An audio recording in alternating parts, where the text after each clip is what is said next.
30 years ago, for the very first time, a group of players gathered to pray after an NFL game. And you know what happened? We're going to tell you today. Hi, I'm Stuart Shepard, and this is First Liberty Live. And before we get started, I just want to encourage you, if you haven't already, look for the link underneath this video to subscribe to our videos. We'll send you a reminder each time we have a new episode up, and that way you won't miss a thing. And we want to have you as part of this for every episode. So again, click on that link below and subscribe.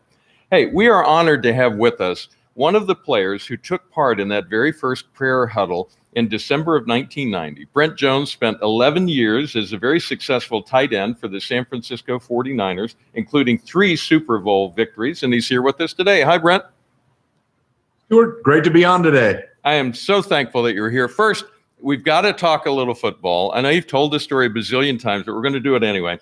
Among the many of highlights of your career, and there were a lot, was being on the receiving end of a touchdown pass from Joe Montana in Super Bowl 24. Take us back to that moment. What was it like? Well, Stuart, growing up as a young man, you always have those dreams of playing in a NBA championship or a World Series or a Super Bowl, and you watch them on TV and you see what it's like, and then to actually go out on the field in a game, the biggest stage in the sports world, and to be able to catch a touchdown pass was spectacular. I was so excited. Of course, I have that ball still at my home today, and it was just such an amazing feeling. What a great blessing it was. And even better, we went on to win the game 55-10. So I can say I caught the winning touchdown that gave us 14 points, but it really wasn't like that. Yeah, as a Broncos fan, I've been meaning to talk to you about that game because I'm still a little hacked off about that, but it's okay. You can still be our guest today. I'll let you do that. Well, thank you. Hey, here's what impresses me, because I've gotten to spend a little bit of time with some NFL players along the way, and people think about that moment, and they think about what it's like to be in that moment and have that charge, that thrill of that kind of success. But man, does it ever take a lot of devotion, commitment, time, and effort to attain that level of sport. Tell me about that. It's really, Stuart, a tremendous amount of focus, intensity.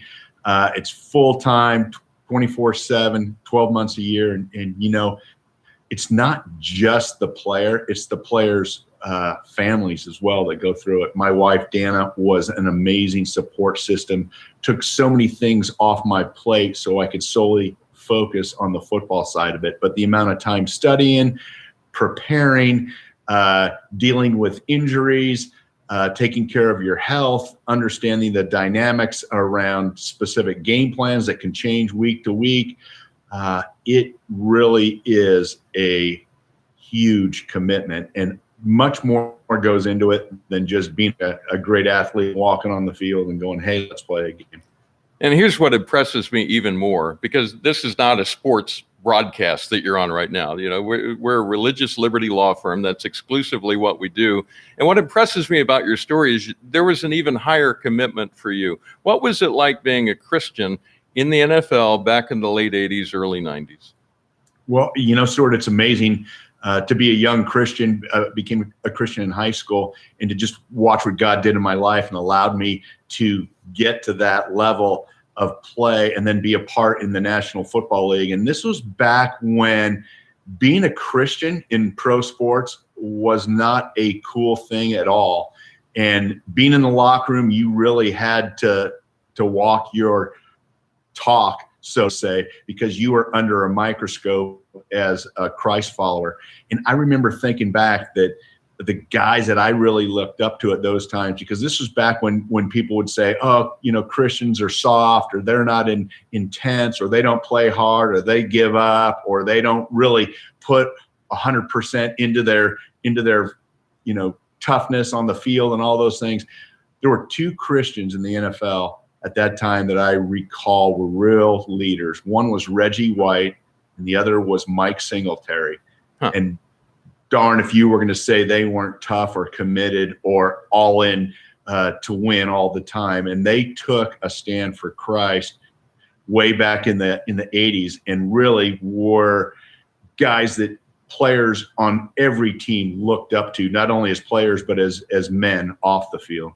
So now that we're back in that mindset and understand where you were at that time, let's go back to that evening of December 3rd, 1990, the night you helped pave the way for players to pray after the game. It's the second highest rated Monday night football game of all time. You've got the 10-1 Giants versus the 10-1 49ers at Candlestick Park. Frank Gifford and Al Michaels are making the call. And your team won, I should point out, 7-3. The game just ended. Then what did you do? Well, we had talked all week. Our Bible study leader on the team, Pat Ritchie, had connected with the Giants chaplain, and he said, we're going to do something. They knew it was going to be a highly watched game, big battle of two rivals. And some people called it Super Bowl Junior even. Yeah, it eventually was, because we played them the NFC Championship that year, and we ended up fumbling the game away in the last few minutes. But we knew it was going to be a huge Monday night. In fact, both teams were so focused on the game. We were both 10-0 the week before, and we both lost. And so here we come into the game. Everybody's ready. And we had talked all week about praying on the 50-yard line at the end of the game with the other team. This was not something that happened at all. In fact, even just shaking hands after a game back then was brief. You see guys loitering on the field, exchanging jerseys, slapping each other on the back nowadays. But not then. That was not a thing. You stuck with your own team, maybe do a quick handshake, congratulations, showing sportsmanship. That was it. So there was a lot of nervousness and a lot of fear, to be quite honest, about kneeling and praying with the other team. But we just felt like it was so significant, being Christians and being able to let people know that there was something more important than just sports in our lives. And so the game gets over. It's an intense, crazy defensive struggle. And we're slowly walking out onto the field. There's, 5 or 6 of the guys in the Bible study, 1 or 2 other guys that maybe would show up. And all of a sudden, there's a melee on the 50-yard line after the final whistle. Yeah.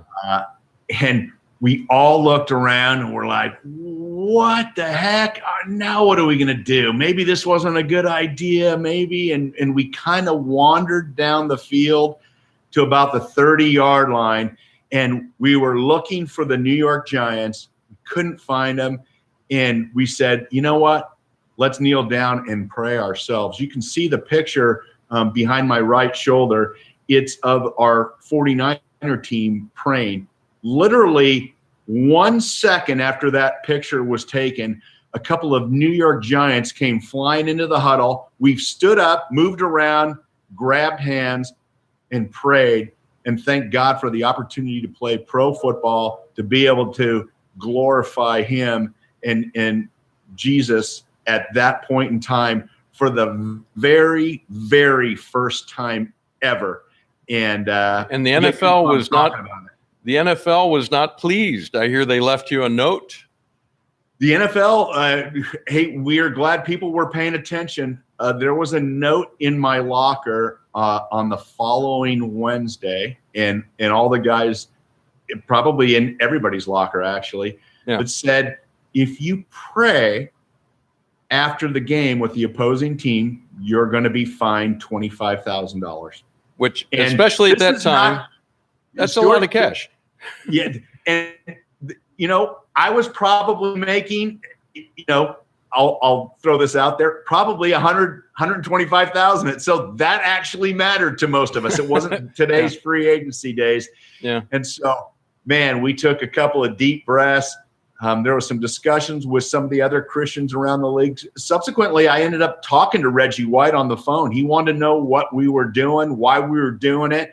And he said the Eagles are going to do it. I know the Giants said they're going to keep doing it. The Bears want to do it. And so, that collective strength, that unity, that bond of brothers in Christ said, hey, let's keep this going. And so we did it the next game, and a few other teams did too. Did you get fined? We did not get fined, and the NFL came back at the time that they really didn't want to open up Pandora's box here. And so the next letter in our locker was, we're going to fine your owner $1 million Wow. if you guys pray after the game. Man. And what did the owners say to you? Well, you talk about having your heart stop. Yeah. It's more than just you now. Now we're going to cost our owner money. And our owner with the San Francisco 49ers was one of the dearest, greatest, best owners ever, Eddie DeBartolo. And so we had our elder statesman, Guy McIntyre, who had probably been in the league at that point in time, 6 years. Guy, you're in charge. You're going to go talk to Mr. D and ask him what he thought. And God bless him. He goes, I love it, you guys. You keep praying. Don't worry about me. Wow. And so you talk about giving some guys some confidence. And I think the league just felt it was getting too big and too out of their control.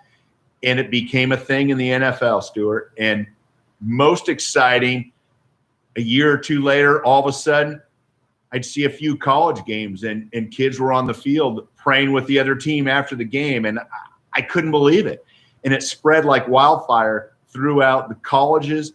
And then all of a sudden you're having high schools pray after games. Yeah. And all these years later, it's amazing because I've had a lot of people, say, hey, where did that even start? And for one of the few things in life, I actually have the answer. I know it because I was there and I witnessed it. And it's very, very special to have it captured in a photo, but to think that was 30 years ago was quite remarkable. Many people might ask, why was prayer so important to you that you would risk your money, your reputation, possibly your career to continue that? Why was it that pivotal to you? Well, I think the guys in that picture and subsequently a lot of guys around the league knew that first and foremost, their faith came first, and that they just felt like they've been given an opportunity to be blessed by playing in the National Football League, and they just wanted to honor God, and that became above man at the time. And that meant the NFL or coaches or what have you. And to be quite honest, it was pretty well received across the league. Coaches, players. I mean, maybe not initially, but eventually, I think people said, "Okay, hey, that's a good thing. That's a good thing for our players and for our league and what have you." A good example for young people all over America, frankly. Absolutely, but it's funny because people don't even think about it now, but it was stressful back then. There was a lot of fear in the room. Let me say, more than a few times at a few of those early games. I bet. Hey, now the reason we connected with you, and I'm so grateful that you made time to be with us today here on First Liberty Live. You sent us a kind note. You had seen an appearance by our client, Joe Kennedy, who is a high school football coach who was fired for saying a 15-second silent prayer on the 50-yard line at his high school in Washington State. We've written up a letter of support for Joe. And Brent, we'd like you to be the first person to sign this new letter of support expressing your encouragement to Joe Kennedy. And we're also going to make that something that people who are watching can do as well. So I hear you got the letter there. Grab your pen. Stuart, I was blown away, and what a great honor. And I have the letter right here. I have my pen next to me, and I'm just thrilled to be able to be the first one to sign in support of Coach Joe, and what a strong man he is, and what a great leader of young men he is. And I'm just thrilled to be associated with him and to be able to be a part of this. Yeah, and guess who's here? There's Joe Kennedy. Holy smokes, that's a big surprise. You guys are surprising me. Coach Joe. We did not tell Brent, Brent this was going to happen. I am doing great. What an honor it is to meet you and to have you on. And I just think so much of you, Coach, and had knew of your story, had followed it a few times, and then just ironically in the last few weeks, it had come up again, and I reached out to Liberty and had the nicest response, and I just wanted them to know that I want to support you as well as a man, as a Christian, and as a leader of young folks in our society. And just want to thank you so much for taking the stand that you've taken.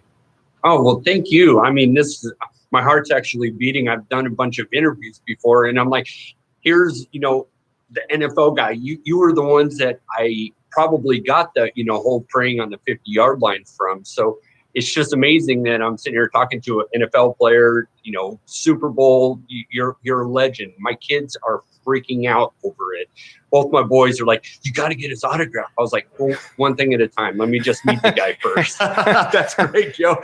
It's nice when you're old and people still want your autograph, but you can have whatever you want, buddy. I appreciate that. My kids will really appreciate that. They'll actually watch this video now. Very good. Hey, I want to give both of you an opportunity to say some encouragement to other coaches and people in the public sector who may want to be able to express their faith freely. Brent, we'll let you go first. What would you say to them as a word of encouragement? Well, Stuart, I think just honoring God above man, and God has a plan for each and every one of us, and all things work together for good for those that follow the Lord. And that really is the highest of all callings. And so I just want to give encouragement to stand your ground and kneel in prayer. It's one of the greatest things that we have here. All right, Joe, what would you say? How do you top that? But living in faith is something that's really huge to me, and it does get scary. And when you have to stand on the only thing you have is your faith, when the world seems to be crumbling around you, you got to be able to just like in the games that you play, out there on the football field, it gets tough. Things hurt. It's never going to go your way.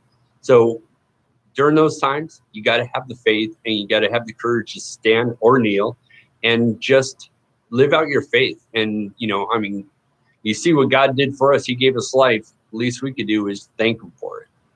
Very good. Hey, it is so great to have both of you on today. We're going to let you chat a little bit after we're done here off the program and let you have a moment there. But before we wrap up, I just wanted to give you who are watching an opportunity to sign this letter. Many people have already been offering words of encouragement through our social media. And Joe, you'll want to listen in on this. These are a couple of comments we've gotten. One is, Dear Coach Kennedy, I sincerely thank you for your service to this country. Thank you for fighting for our religious freedoms. Nothing you did was wrong, and I'm praying that the courts will rule in your favor. God bless you. And that's signed by Katie. And then another comment that we got says, keep up the good fight, Coach, and thank you for your service. And that's from Brian. If you would like to sign a letter of support for Coach Kennedy, and we made it also so you can write your own personal note along with that, just look for the link under this video. Click on that. You'll be able to sign the letter of support that we've penned. And if you just want to sign that, that's fine. But also, if you'd like to add a personal word of encouragement, we encourage you to do that if you choose to. And you can add that. And we'll send all of these along to Joe Kennedy so that he can hear directly from you, from people all across America who are supportive of his kneeling in a stand for prayer. In our next episode, by the way, we'll be talking with attorney Hiram Sasser about all the threats of court packing that we're hearing in the news, and we're going to unpack that for you. But for now, that's our conversation today. I'm Stuart Shepard, and thank you for being part of First Liberty Live.